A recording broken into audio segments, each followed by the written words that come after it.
bottom line, we're going to protect vaccinated workers from unvaccinated coworkers. This is not about freedom or personal choice. It's about protecting yourself and those around you, the people you work with. And good evening. We start tonight with President Biden's new vaccination plan, as nearly 80 million Americans are still unvaccinated. The president's plan says all 9 million federal and contract workers must be vaccinated or face losing their jobs. And employers with more than 100 workers must require vaccinations or weekly testing.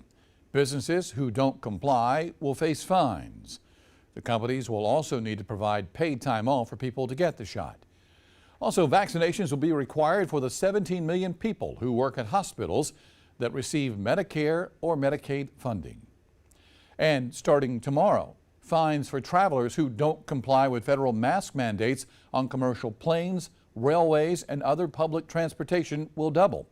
The TSA says the fines for first-time offenders could cost between $500 and $1,000, while second-time offenders could receive a fine of $1,000 to $3,000. The president also taking aim today at states such as South Carolina that ban mask mandates in school, saying if school districts lose state funding from implementing such mandates, then the federal government would step in to help. He also wants states to adopt vaccine requirements for all teachers and staff members who work in schools.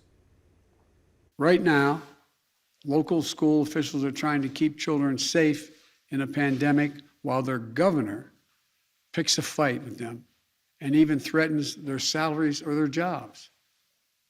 Talk about bullying in schools. If they'll not help, if these governors won't help us beat the pandemic, I'll use my power as president to get them out of the way.